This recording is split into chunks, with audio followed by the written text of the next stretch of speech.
Ce sacré vent s'est engouffré sous mon manteau et a dispersé les feuilles. Ben, c'est l'histoire d'un homme d'un certain âge, d'un vieil homme, qui a perdu sa mémoire et qui se retrouve dans un endroit inconnu. Je dois être dans un de ces nouveaux mondes, si semblables au paradis selon certains, et où les indigènes vivent nus. Mais ce qui m'entoure n'a rien à voir avec ces descriptions. Qu'est-ce que tu fais avec un manteau? T'as pas vu le soleil? Ta maman t'a pas dit qu'il faisait beau? Tu poses trop de questions pour un enfant. Aide-moi plutôt à retrouver mes pages.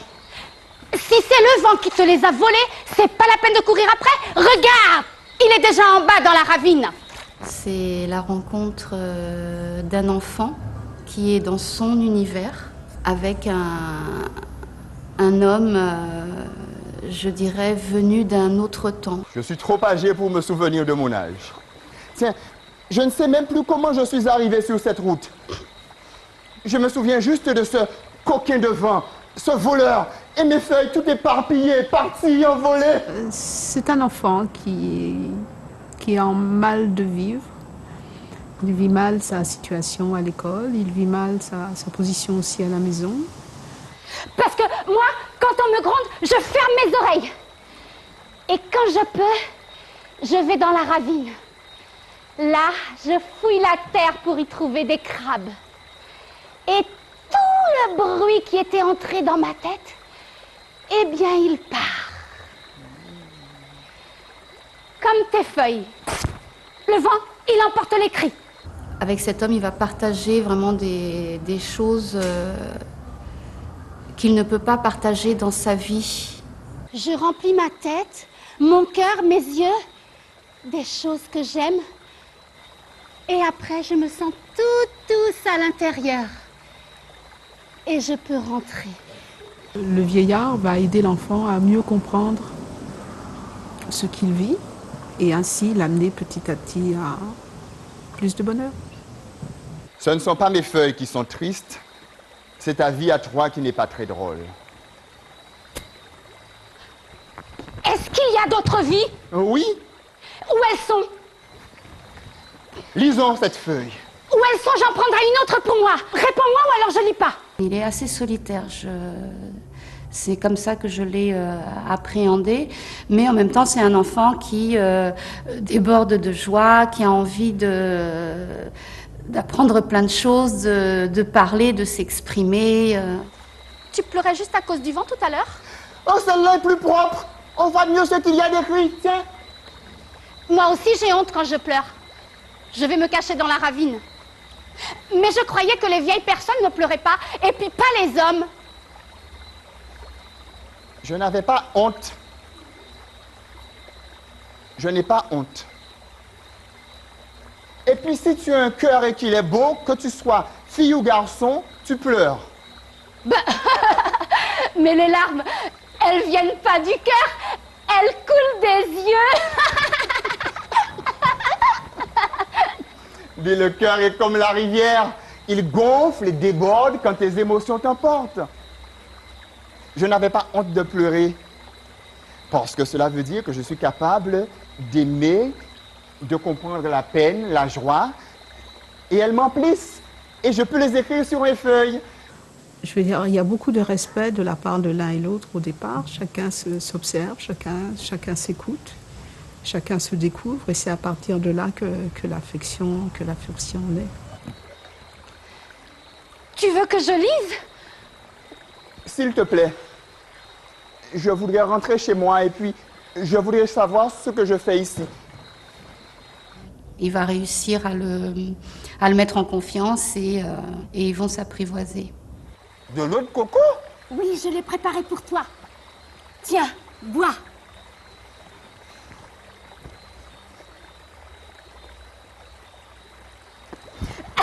Il connaît pas l'eau de coco. Ah, il connaît pas l'eau de coco. T'es vraiment pas d'ici, hein, toi, hein?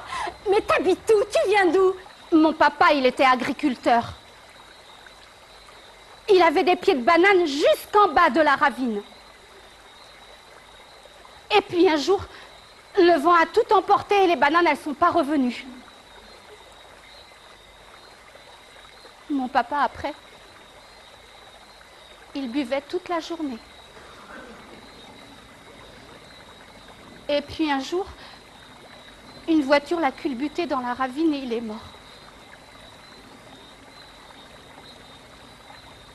Quand je fouille la terre dans la ravine, je lui demande pourquoi il m'a laissée toute seule. On nie trop souvent l'émotion tendre de l'enfant. Or, c'est quelque chose qui a besoin d'être soigné. Moi aussi, un jour, je serai première à l'école. Avec toi, je sais lire. Avec les autres aussi? Mon maître dit que je ne sais pas. Mais il ne sait pas écouter. C'est vrai. À chaque fois que j'essaye de lui parler, il dit d'aller m'asseoir, que ce n'est pas le moment. Souvent, on met ça de côté et c'est souvent ça qui fait que l'enfant est en difficulté de vie, en difficulté scolaire. Le courage, plus tu en as, plus tu t'en sers, plus tu en dépenses et plus il grandit. Personne ne peut te le donner. C'est à l'intérieur de soi. C'est à toi de le trouver et de le faire grandir en t'en servant. Tu sais, ce n'est pas grave de ne pas connaître toutes les lettres comme elles s'assemblent. Tu sais, c'est juste une façon de les regarder. Si tu les regardes comme des mots, hop, elles vont t'échapper. Mais si tu les regardes comme des amis un soir de bal, alors tu verras les plus belles d'entre elles pareilles comme des princesses avec leur parapluie et leur chapeau fleuri. Et ces messieurs fiers comme des pans qui se pavanent devant elles avant de les entraîner dans des rondes, des valses pour toute la nuit. Le vieil homme, c'est Jean de La Fontaine. Noir. C'est ça qui est magique. C'est l'histoire d'une fourmi. Celle du chemin tortue. Continue, continue. Toute la journée, elle travaille. Elle coupe les herbes qu'elle transporte chez elle, sur son dos. Le soir, elle a mal partout tellement elle a travaillé. Elle voudrait bien qu'on l'aide à la maison, mais tout le monde est occupé.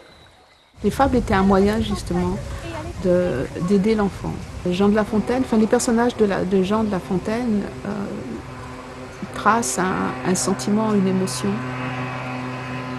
Et c'est ce qui est intéressant dans la fable. Et c'est pour ça que j'ai choisi Jean de La Fontaine.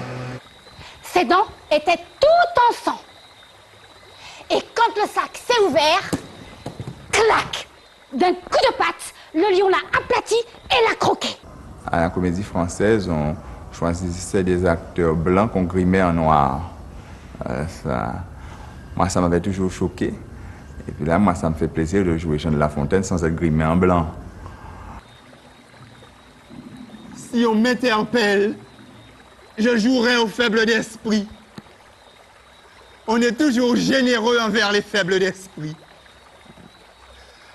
On se moque d'eux, on les roue de coups, mais on leur jette à manger et on les laisse dormir là où ils peuvent. Les fables de La Fontaine, ça s'adresse à tout le monde.